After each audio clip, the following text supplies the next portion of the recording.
Bismillahirrahmanirrahim. Assalamualaikum warahmatullahi wabarakatuh.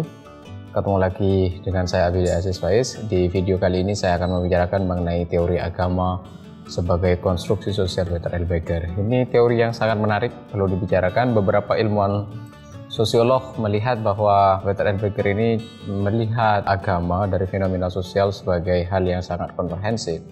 Namun mari kita lihat dulu apa sebenarnya yang menjadi konteks dasar dan cara berpikir Peter L. Beger.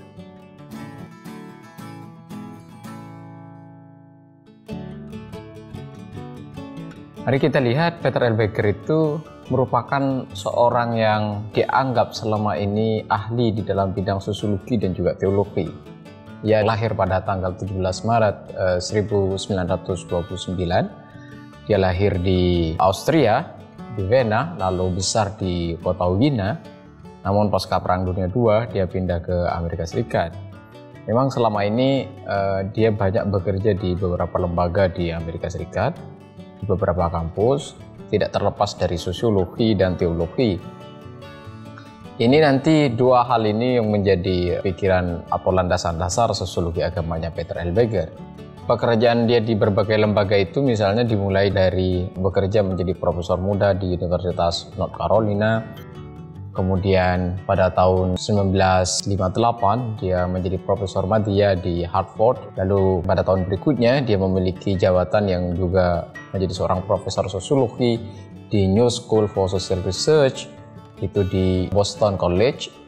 Lalu kemudian dia juga menjabat sebagai seorang profesor dan ahli teologi itu di Universitas Boston. Jadi sebenarnya Peter L. Beger ini punya dua dasar berpikir, yaitu teologi dan sosiologi. Sebelum membicarakan tentang bagaimana konstruksi sosial itu dibangun oleh Peter L. Beger, mari kita pahami dulu asumsi dan pikiran dasar Peter L. Beger. Peter L. Beger melihat manusia itu sebagai manusia yang lahir dalam keadaan yang belum selesai. Ya, ini penting asumsi dasar ini. Bagi Peter L. Beger, manusia itu tidak punya mekanisme bertahan hidup ketika dia lahir. Berbeda dengan makhluk-makhluk lain yang sifatnya nature, yang sifatnya alami seperti hewan-hewan. Hewan-hewan misalnya dia lahir di dalam keadaan dengan mekanisme yang lengkap, mekanisme kebertahanan hidup, proses alami atau natural juga hadir dengan kelengkapan yang dia miliki. Sedangkan manusia ini lahir dengan keadaan yang tidak selesai. Jadi manusia adalah spesies makhluk hidup yang di dalam keadaan kehidupannya itu memang perlu membangun dunianya sendiri. Karena itu kemudian asumsi selanjutnya dia kemudian melihat dari ketidakselesaian manusia ketika dia lahir, maka mau tidak mau manusia untuk menata hidupnya, untuk kemudian memiliki mekanisme hidup, dia harus selalu mengonstruksi dunia sosialnya. Karena itu dunia sosial sifatnya konstruktif. Dunia sosial sifatnya adalah konstruksi manusia. Kenapa itu dibuat? Itu adalah mekanisme penataan untuk memiliki kehidupan yang bisa bertahan. Manusia bisa bertahan hidup dengan penataan struktur sosialnya. Asumsi ini yang menjadi landasan utama Peter L. Beger kemudian membangun grand teorinya, yaitu teori konstruksi sosial yang terdiri dari tiga mekanisme utama, yaitu eksternalisasi, objektifikasi, dan internalisasi. Nah, apa yang disebut dengan konstruksi sosial melalui tiga mekanisme itu? Yang pertama adalah eksternalisasi. Eksternalisasi itu manusia secara terus-menerus mencurahkan atau mengungkapkan, mengekspresikan dirinya ke dalam dunia sekelilingnya. Jadi, manusia selalu mencurahkan diri keluar dirinya sendiri, baik itu dalam aktivitas fisik maupun dalam aktivitas mental.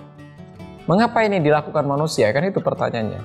Karena pencurahan diri itu menjadi keharusan antropologis dan sosiologis di mana manusia membentuk dunianya. Ya, jadi eksternalisasi itu bagian dari proses manusia membentuk, menata kehidupannya. Kenapa? Karena itu mekanisme antropologis. Kenapa disebut mekanisme antropologi sosiologi? Karena manusia belum selesai. Karena itu ia melakukan konstruksi sosial. Dia harus menciptakan dunianya sendiri. Yang kedua adalah proses objektifikasi. Proses objektifikasi ini adalah proses keberadaan dari segala sesuatu yang manusia ciptakan, baik fisik maupun mentalnya. Biasanya ini adalah menjadi suatu penataan hidup atau realitas yang ada di luar diri manusia, ini objektifikasi. Jadi dari proses eksternalisasi tadi, lalu kemudian menjadi proses objektifikasi. Objektifikasi itu adalah suatu keadaan yang sudah dikonstruksi, suatu keadaan yang sudah dibuat, suatu penataan hidup yang sudah jadi. Itu yang disebut dengan objektifikasi. Objektifikasi ini merupakan proses transformasi yang inherent dalam aktivitas manusia. Karena manusia memiliki kecenderungan usaha untuk selalu mempertahankan tatanan yang telah dibangun dan berfungsi juga sebagai arah atau orientasi bagi generasi baru. Lalu kemudian ada yang disebut dengan internalisasi. Internalisasi ini adalah aktivitas individu, subjek ya, manusia sebagai individu dalam mempelajari dan menyerap produk-produk ciptaan dia sendiri. Jadi proses objektifikasi diserap kembali melalui internalisasi. Ini bedanya dengan sosialisasi. Kalau sosialisasi itu hanya dia mengetahui program atau aktivitas masyarakat, tapi kalau internalisasi ada proses penyerapan kembali ke dalam dirinya sendiri. Tujuannya adalah agar tidak terjadi perbedaan jauh antara tatanan hidup yang sudah mengobjektifikasi dengan kesadaran subjektivitasnya dia. Ya. Dengan penyerapan yang demikian, ada keseimbangan antara dunia sosial dengan kesadaran subjektif manusia, sehingga tatanan sosial yang dikonstruksi tadi itu mampu bertahan, stabil, dan bisa memberikan orientasi bersama di dalam rangka melahirkan integrasi sosial. Nomos atau dunia sosial yang diciptakan oleh manusia untuk kebermaknaan dirinya, itu disebut nomos, itu berada dalam kerentanan. Mengapa tatanan sosial yang bermakna bagi manusia sebagai mekanisme hidup ini ada dalam kerentanan? Jawabannya ada dua kira-kira. Yang pertama, karena manusia yang menciptakan nomos itu adalah manusia yang belum selesai. Kenapa? Karena manusia tanpa tatanan yang bermakna atau nomos itu, dia berada dalam situasi kecemasan, berada dalam situasi kacau, berada dalam situasi kios, berada dalam situasi anomi. Karena itu manusia selalu mengonstruksi dunia sosialnya. Ditambah selain itu manusia adalah manusia yang belum selesai, manusia yang memiliki kepentingan-kepentingan, dan juga ada dalam tanda petik kebodohan-kebodohan manusiawi yang ada di dalamnya. Dan itulah mengapa kemudian nomos berada dalam kerentanan. Yang kedua, nomos berada dalam kerentanan karena nomos ini sifatnya konstruktif. Karena sifatnya konstruktif, dia sifatnya eksistensinya adalah dunia yang kemudian tidak stabil. Berbeda dengan misalnya tatanan yang sifatnya alami. Tatanan yang sifatnya alami atau nature cenderung memiliki kebertahanan hidup yang panjang. Tetapi dunia sosial yang dikonstruktif itu berada dalam ketidakstabilan. Kenapa? Karena dia memiliki sifat yang inherent, yang tidak terpisah dari dunia sosial yang konstruktif itu, yaitu dunia sosial yang selalu mengalami perubahan. Dalam konteks ini kemudian agama memainkan perannya, yaitu agama sebagai struktur legitimasi. Karena itu dalam pikiran Peter L. Baker, agama yang memungkinkan hadirnya eksistensi sosial itu terus bertahan, dan bagaimana kemudian eksistensi kebertahanan itu berjalan sangat panjang dan lama, sehingga nanti dunia sosial itu dapat dilahirkan atau ditransformasikan pada generasi ke generasi berikutnya. Sekarang mari kita lihat secara lebih rinci bagaimana agama dan fungsi legitimasi nomos. Manusia butuh legitimasi agama sebagai apa yang disebut oleh Peter L. Baker itu universum symbolicum. Ya. Di sini agama sebagai simbol semesta masyarakat yang merefleksikan makna, ya, merefleksikan makna sebagai pegangan bersama. Jadi agama kemudian sebagai referensi makna yang itu kemudian menjadi pegangan manusia itu agar kehidupan atau tatanan sosialnya tidak hancur. Makanya kemudian agama hadir sebagai legitimasi. Yang kedua, agama tidak hanya sebagai ikatan kultural, tetapi lebih dari itu sebagai kerangka kognitif individu dalam masyarakat itu sendiri, sebagai basis dari rasionalisasi dunia sosial objektif. Yang ketiga, agama menjadi legitimasi nomos atau menjadi legitimasi tatanan sosial yang diciptakan oleh manusia itu begitu efektif karena agama kemudian menghubungkan nomos atau menghubungkan tatanan sosial yang bermakna kepada realitas paripurna atau realitas yang ada di luar makna-makna manusiawi. Gini contohnya sederhana. Jadi ketika manusia misalnya melihat gereja jadi gereja itu tidak hanya sebagai sistem sosial. Gereja itu dilihat tidak hanya sebagai gedung-gedung atau sesuatu yang menjadi pusat aktivitas manusia, tapi gereja di situ dimaknai sebagai kebertubuhan Yesus Kristus. Artinya ada mekanisme sosial bernama gereja dihubungkan pada sesuatu di luar mekanisme tatanan sosial itu, yaitu kebertubuhan Yesus Kristus. Disitulah legitimasi kemudian tatanan gereja bertahan sedemikian rupa. Pun begitu misalnya ketika melihat sistem masjid ini tidak hanya masjid sebagai gedung tapi sebagai sistem tatanan sosial misalnya, maka sistem ini menjadi bertahan, punya legitimasi yang kuat karena dikaitkan dengan bahwa masjid itu sebagai baitullah, rumah Allah misalnya. Nah, itu dikaitkan pada sesuatu realitas di luar dirinya. Itulah mengapa agama menjadi efektif dalam rangka melegitimasi tatanan sosial yang diciptakan oleh manusia itu sendiri. Nah, sekarang dari proses tadi itu, agama kemudian menjadi kosmos yang sakral, kosmos yang keramat, atau disebut oleh Peter L. Berger dengan the secret canopy. Bagaimana ini logikanya dibangun oleh Peter L. Berger? Agama adalah usaha manusia membentuk suatu kosmos keramat.